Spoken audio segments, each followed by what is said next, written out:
Acclaimed American poet, author, and activist, Maya Angelou was born in St. Louis, Missouri in 1928. Often referred to as a spokesperson for African Americans and women through her many works, her gift of words connected all people who were committed to raising the moral standards of living in the United States. "I want to write," she said, "so that the reader can say, 'You know, that's the truth. I wasn't there and I was not a 6-foot black girl, but that's the truth.'"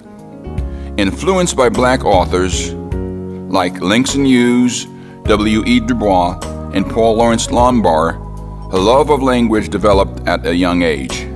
Her most famous work, I Know Why the Caged Bird Sings, was published in 1969 and became the first in 7 autobiographies of Angelou's life. A prolific poet, her words often depict black beauty, the strength of women, and the human spirit, and the demand for social justice. Her first collection of poems, Just Give Me a Cool Drink of Water Before I Dilly, was nominated for a Pulitzer Prize in 1972. The same year, she became the first black woman to have a screenplay produced. Writing for adults and children, Angelou was one of several other female authors, and contemporaries include Marshall, who published the novel Brown Girl, Brownstones, and Illinois poet laureate Gwendolyn Brooks, many of whose poems lyricize the urban poor. The musician we're featuring today is Robert Johnson. Robert Leroy Johnson, May 8, 1911, August 16, 1938. He was an American blues singer and musician. His landmark recordings from 1936 to 1937 display a combination of singing, guitar skills, and songwriting talent that has influenced later generations of musicians.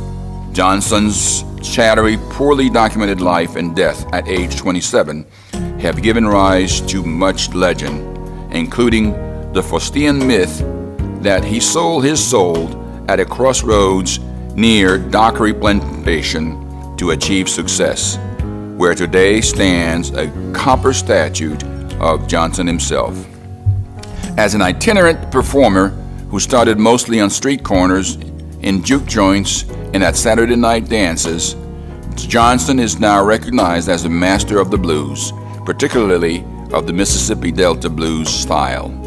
He is credited by many rock and roll musicians as an important influence.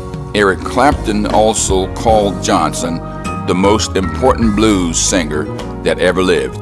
Johnson was inducted into the Rock and Roll Hall of Fame as an early influence in their first induction ceremony in 1986.